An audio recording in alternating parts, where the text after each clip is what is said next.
नमस्कार। अब तक की तमाम खबरों के साथ मैं हूं सुखवीर। आप देख रहे हैं आपका अपना चैनल भिवानी हलचल। आइए एक नजर डालते हैं अब तक की न्यूज़ हेडलाइंस पर।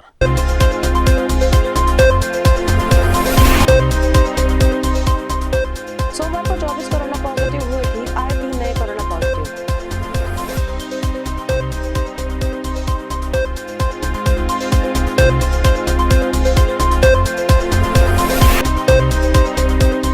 भिवानी के आईटीआई में रोजगार मेले का हुआ आयोजन, 120 युवाओं को मिला रोजगार।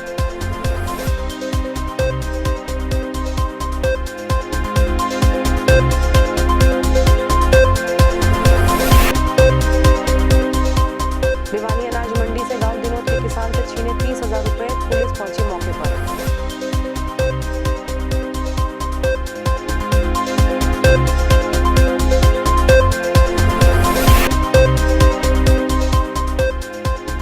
जिला पार्षदों ने जिला परिषद चेयरमैन पर लगाए गंभीर आरोप, जिला परिषद मीटिंग का किया बहिष्कार।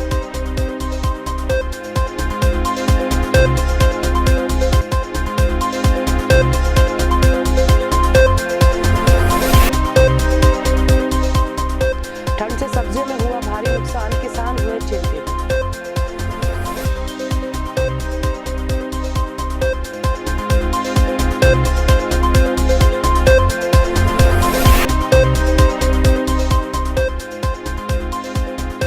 रोडवेज चालक और निजी बस चालक के साथ हुई मारपीट, रोडवेज कर्मचारियों ने की प्रशासन के खिलाफ नारेबाजी।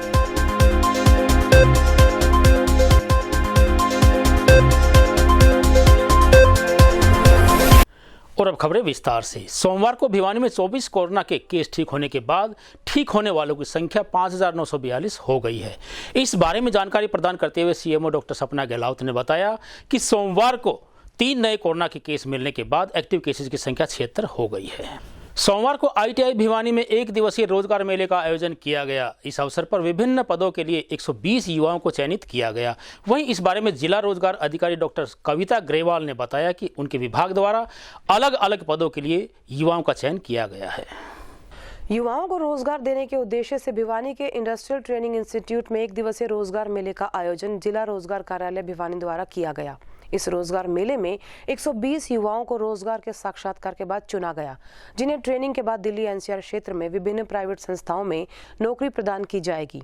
इस बारे में अधिक जानकारी देते हुए अतिरिक्त जिला रोजगार अधिकारी डॉक्टर कविता ग्रेवाल ने बताया कि रोजगार कार्यालय भिवानी द्वारा इस रोजगार मेले का आयोजन किया गया। उनके विभाग का विभिन्न प्राइवेट एजेंसियों के साथ एग्रीमेंट है। उसी के तहत इस मेले का आयोजन कराकर बेरोजगार युवाओं को रोजगार प्रदान करने के लिए प्लेटफॉर्म उपलब्ध कराया गया। रोजगार देने के लिए SIS सिक्योरिटी एजेंसी में सुपरवाइजर, सिक्योरिटी गार्ड के लिए शारीरिक मापदंड और साक्षात्कार आयोजित किए गए। प्रशिक्षण प्राप्त इन युवाओं को 15 से 22,000 रुपए मासिक वेतन पर रोजगार उपलब्ध हो सकेगा। सर, जो आज हमने आयोजन किया है वो SIS सिक्योरिटी गार्ड कंपनी है और हमारे विभाग द्वारा ये एक एग्रीगेटर भी है और इसके अंतर्गत 400 से 500 वैकेंसी होती है। आज हमने जो ITI संस्थान में हमने बेरोजगार युवाओं के लिए एक प्लेटफॉर्म का आयोजन किया है, जिसके अंतर्गत बेरोजगार युवा जो इंटरेस्टेड है SIS सिक्योरिटी गार्ड और SIS सिक्योरिटी गार्ड के सुपरविजन के लिए, यानी कि सुपरवाइजर की पोस्ट के लिए, तो उनका इंटरव्यू चला हुआ है। और SIS सिक्योरिटी गार्ड एजेंसी से 2 जो स्क्रूटनी ऑफिसर्स हैं वो आए हुए हैं, वो अपना प्रोसेस शुरू किए हुए हैं। लगभग कितने स्टूडेंट हैं? सर, लगभग 500 के आसपास स्टूडेंट आए हुए हैं। कुछ जो पैरामीटर में फिट होते थे, एक्चुअली सर जो SIS सिक्योरिटी गार्ड का है उनका फिजिकल पैरामीटर्स जो होता है उसके अंतर्गत हाइट और वेट ये मापदंड है। जो इसमें फिट बैठता है सर उसी का ये इंटरव्यू लेते हैं और उसी को ये प्लेस्ड करवा सकते हैं। जो इसमें फिट नहीं बैठते वो बच्चे चले गए। सर, क्वालिफिकेशन 10th है और सुपरवाइजर के लिए 12th। से डिटेल से बताया गया था कि ये ऐसे ऐसे रोजगार मेला लगता है, जो बेरोजगार होते हैं उनको जैसे कुछ काम दिया जाता है। तो यहाँ पे आके मैंने देखा जैसे मतलब ये बैंक में सिक्योरिटी गार्ड वगैरह की नौकरी है सुपरवाइजर के लिए, और इसमें जैसे वो फार्म वगैरह में पहले नहीं लिखा हुआ था कितने पैसे जमा करवाने होते हैं, लेकिन इसमें जैसे जमा करवाना है जैसे बता रहे ना, जैसे सिक्योरिटी गार्ड के लिए 10,000 रुपये जमा करवाने पड़ेंगे और सुपरवाइजर के लिए 40,000 रुपये जमा करवाने पड़ेंगे। लेकिन नौकरी का ये कि नौकरी पक्की है, क्योंकि मेरे 1-2 जानकार पहले से इसमें कर रहे हैं, तो ये नहीं है कि पैसे दे दो नौकरी नहीं मिलेगी, ऐसा कुछ नहीं है। पैसे देंगे तो नौकरी मिलेगी इसमें माध्यम से भिवानी में तो यहाँ पर सिक्योरिटी गार्ड और सुपरवाइजरों का चयन किया जा रहा है। जिन लड़कों की लंबाई 168 सेंटीमीटर होगी, हाई स्कूल पास होगा कम से कम, तो उनको गार्ड में किया जाएगा। जिन लड़कों की लंबाई 170 सेंटीमीटर इंटर पास होगा तो उनको जो है सुपरवाइजर में किया जाएगा। इन लड़कों को जो है गार्ड के लिए 1 महीने का दिल्ली में प्रशिक्षण दिया जाएगा इनको, और जो सुपरवाइजर होंगे 1 महीने दिल्ली और 2 महीने लखनऊ में इनको प्रशिक्षण दिया जाएगा। ट्रेनिंग जाएगी, उसका चार्ज लिया जाएगा। जो भी ड्रेस का चार्ज होता है या फिर जो भी किट का चार्ज होता है वो इनसे लिया जाएगा। बाकी मेस इनका फ्री रहेगा। जो सिक्योरिटी गार्ड में करेंगे उनको 10,850 रुपये फीस पड़ता है, उनको रसीदा दी जाती है कंपनी में। और जो सुपरवाइजर होता है उनका 40,850 रुपये फीस पड़ता है। 3 महीने की ट्रेनिंग मैंने आपको बता दी, गार्ड की 1 महीने की ट्रेनिंग होगी। सोमवार को दिनोद निवासी बलजीत जो ही स्टेट बैंक ऑफ इंडिया से 30,000 रुपये निकलवाकर अनाज मंडी में पहुंचा, तभी अज्ञात बाइक सवार 2 युवकों ने उनका पीछा करते हुए बैग छीनकर फरार हो गए। सूचना पाकर डीएसपी वीरेंद्र सिंह व एसएचओ संदीप शर्मा मौके पर पहुंचे और अपनी जांच आरंभ कर दी। मामले की सूचना पाकर सिटी एसएचओ और डीएसपी वीरेंद्र सिंह भी मौके पर पहुंचे। जब इस बारे में किसान से बात की गई तो उन्होंने बताया कि वे कपास की फसल के पैसे बैंक से निकालकर लाए थे और घंटाघर से अनाज मंडी पहुंचते ही 2 बाइक सवार पीछे से आए और उनका थैला छीनकर फरार हो गए। उन्होंने तुरंत इसकी सूचना अनाज मंडी चौकी में दी। वहीं पुलिस ने भी मौके पर पहुंचकर अपनी तफ्तीश शुरू कर दी। 30,000 रुपये निकलवा लिया था SBI से, यहाँ मंडी में तो चल चला लेगी 2 जने थे पिछले वाले पिछले ने पूछ ली बाइक पर। हाँ बाइक पर जो है मुंह पर क्या था कपड़ा, मुंह पर कर दे खड़पा ना आ थी पट्टी मुंह का। अच्छा पीछे से सिलने आए। हाँ बराबर का लकड़ा ले गया है, बराबर का लकड़ दन खोसे हैं।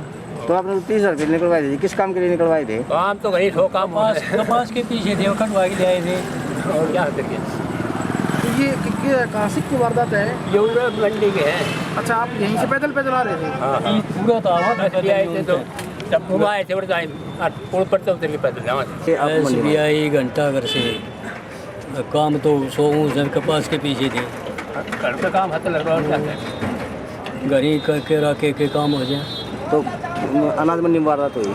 अनाज मंडी में मुर्दी आने गली पर 1000 रुपये लेके चले थे मोटरसाइकिल पर। तो मंडी में आकर के 2 नौजवान लड़के जो मोटरसाइकिल पर सवार थे उन्होंने वो पैसे छीने।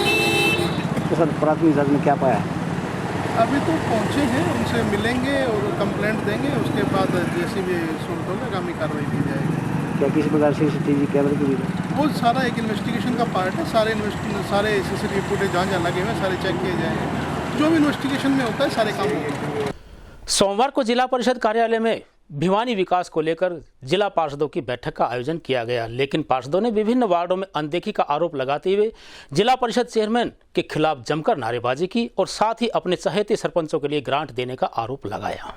सोमवार को जिला परिषद कार्यालय में जिला पार्षदों ने जिला परिषद की बैठक का बहिष्कार करते हुए जिला परिषद चेयरमैन पर अनदेखी के आरोप लगाए और उनके खिलाफ जमकर नारेबाजी की। जिला पार्षद अनिल कुमार ने बताया, पिछली कई ग्रांट्स में चेयरमैन अपने चहेतों से ग्रांट सीधे सरपंच को दिलवा देता है और उस ग्रांट की जिला पार्षदों को भनक भी नहीं लगती। इसकी शिकायत करते हुए सभी जिला पार्षदों ने कई बार जिला परिषद की मीटिंग में आवाज भी उठाई, लेकिन चेयरमैन साहब हमेशा चुप ही रहे। इसके अलावा वे विधायक और सांसद से भी चेयरमैन की लिखित में शिकायत कर चुके हैं, लेकिन कोई बदलाव नहीं आया। आज जिला परिषद की मीटिंग में सभी जिला पार्षदों ने मीटिंग का बहिष्कार किया।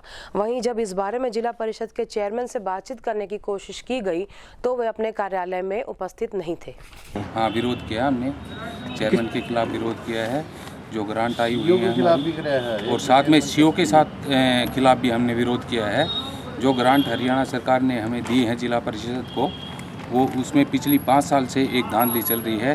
सिर्फ चेयरमैन पैसे लेके काम करता है और उन्हीं को ग्रांट बांटता है जो पैसे इनको देता है, सीधा सरपंचों को देता है। जो ग्रांट आती हैं जिला परिषद की बजाय सीधे सरपंचों को इन्होंने एजेंट बनाया हुआ है और उनके थ्रू पूरे क्षेत्र में ग्रांट पैसे बांटता है। शिकायत नहीं की, इससे पहले हमने 1-2 बार बताया है सरकार को, MLA को बताया है, MP साहब को बताया है और सदन में भी हर बार चर्चा चली है इस बात की कि आप ऐसा कार्य मत कीजिए, जिला परिषद की पेमेंट है और जिला परिषद के थ्रू ही बांटिए। आप तो बहिष्कार किया है, हम जो है ना इसमें इस तरह धांधली नहीं होने देंगे। यहाँ जो है ना शुरू से ही 10% सीधे सरपंचों को ग्रांट दे करके 10% पैसे लिए जाते हैं। इसका हम विरोध करते हैं। यहाँ जो है चेयरमैन पद की और पार्षद पूरे जो सदन है हमारा उसकी बदनामी हुई है, उसका हम विरोध करते हैं और सरकार से जांच करते मांग करते हैं कि इसकी जो है विजिलेंस जांच करवा के इसकी कार्रवाई की जाए। जब हमारे वार्डों में कोई विकास से संबंधित काम की बात आती है, कोई गली की आती है, कोई पीने के पानी की आती है, कोई और सार्वजनिक काम की बात आती है, उसमें तो कानूनी अड़चनें आ जाती हैं। और जब चेयरमैन साहब के या किसी दूसरा उसमें मतलब जाए यानी कि ग्रांट दी जा से वह भेरा को नहीं न पैमाना के ले रखा है, किस पैमाने से देते हैं उनकी। आज भी मैंने मतलब जाए यानी कि सदन के अंदर में बात रखी है कि पहले जितनी भी ग्रांट वितरण हुई है उनकी वो टेक्निकल कमी जो तुम हमारे वाले वार्डों में लगाते हो वो टेक्निकल कमियां हमें दिखाओ, उनकी पूरी हैं क्या। लेकिन कोई जवाब नहीं उसका कि जी मतलब जो 21 ज़िला मतलब जो दूसरा सीओ कर दें, इसका मतलब मैं थोड़ा ही कर दूँ, इसका मतलब 21 ज़िला हम तो अनपढ़ वो बैठे सीओ, अरे हमारा ही सीओ मतलब जो पढ़ा लिखा है जिसको कानून का पता है। पिछले कई दिनों से पहाड़ों में हो रही बर्फबारी का असर उत्तरी भारत के मैदानी इलाकों में बुरी तरह से पड़ रहा है। शीतलहर व कड़ाके की ठंड का असर किसानों द्वारा उगाई गई सब्जी की फसलों पर बुरी तरह से पड़ा और तैयार फसल ठंड के कारण बर्बाद हो गई। पिछले कई दिनों से पहाड़ों में बर्फबारी होने के कारण मैदानी इलाकों में ठंड बढ़ गई है। इस ठंड से जनजीवन तो खासा प्रभावित हुआ ही है, साथ ही इसका प्रभाव सब्जियों की फसल पर भी देखने को मिला है। इस बारे में जब पालुवास निवासी किसान से बात की गई तो उन्होंने बताया कि उसने अपनी आधा एकड़ में बैंगन की फसल उगा रखी है, लेकिन पिछले एक सप्ताह से लगातार पड़ रही ठंड से बैंगन की फसल पूरी तरह बर्बाद हो गई है। वे इसमें स्प्रे भी बहुत बार कर चुके हैं, लेकिन ठंड के कारण फसल के फूल और पकी हुई फसल भी नीचे गिर जाती हैं। जब इस बारे में बागवानी विशेषज्ञ डॉक्टर हीरालाल से बात की गई तो उन्होंने बताया कि सर्दी में किसानों ने अपनी सब्जियों की फसल को विशेष ध्यान रखने की आवश्यकता होती है और शाम के समय पॉलीथीन से अपनी फसल को ढकें और सुबह धूप में ही पानी का छिड़काव करें। और मैंने आधा एकड़ में बताऊँ लगाए थे तो इनमें खर्चा ज़्यादा आ गया और इस सर्दी की वजह से सारा फल जितना भी से छोटा मोटा सारा फल सारा खराब हो गया। आगे की नू समझ लो पैदावार ख़त्म होगी हमारी और खर्चा आ रहा है कम से कम भी 15,000 रुपये इसमें आधा एकड़ में। सर्दी की वजह से ये 4-5 दिन पहले जो सर्दी पड़ी थी ठंड की वजह से ये सारा फल सारा खराब हो गया। और ये हम इस ठंड का गता हम की कर सका है जी। मना याद किलो में गोड़ बताओ लगाए थे जी, और उनमें जी महंगी से महंगी स्प्रे 3-4 महंगी से महंगी स्प्रे भी कर ली, कोई फ़र्क नहीं पड़ रहा। और अब ठंड से बहुत ज़्यादा नुकसान हुआ है, इसके सारे फूल सूखने लग रहे हैं और इसमें कम से कम 10-15 हज़ार रुपये का खर्चा आया है।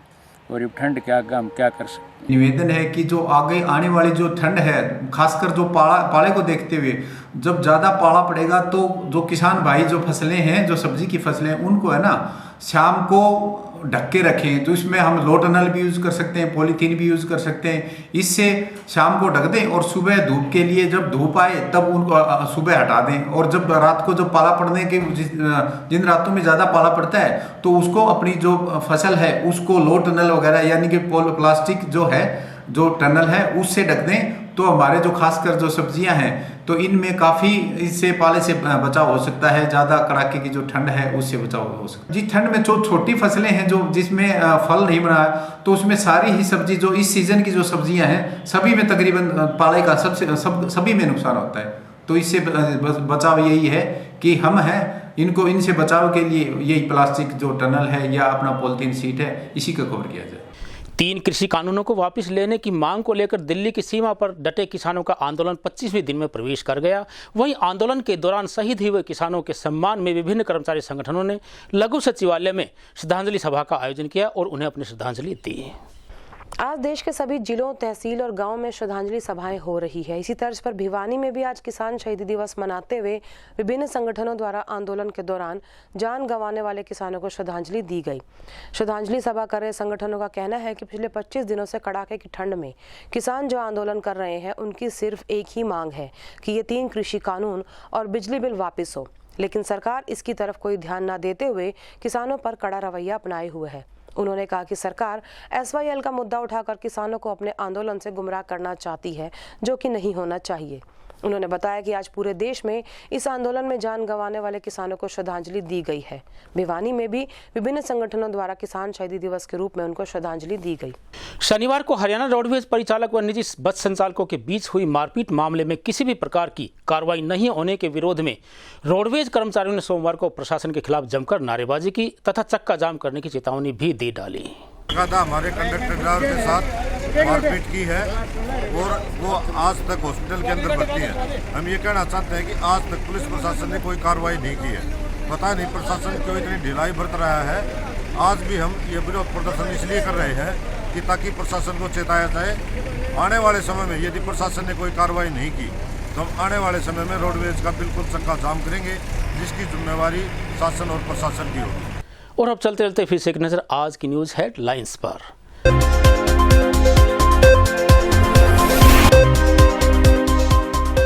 सोमवार को 24 कोरोना पॉजिटिव हुए ठीक, आए 3 नए कोरोना पॉजिटिव।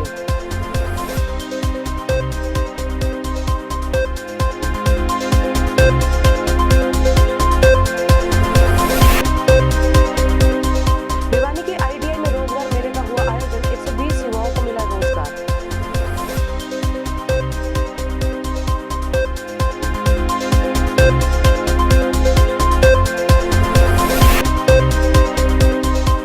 भिवानी अनाज मंडी से गांव दिनों के किसान से छीने 30,000 रुपए, पुलिस पहुंची मौके पर।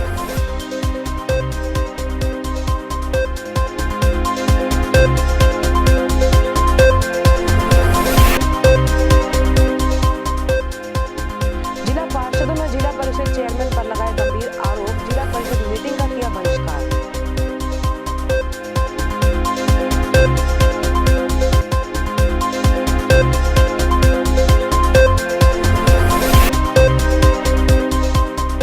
ठंड से सब्जियों में हुआ भारी नुकसान, किसान हुए चिंतित।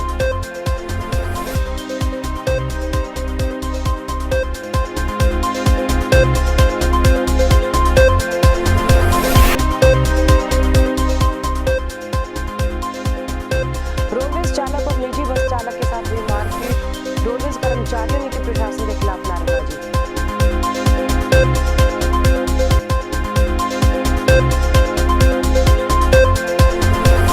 अब मुझे दीजिए इजाज़त, देखते रहिए आपका अपना चैनल भिवानी हलचल।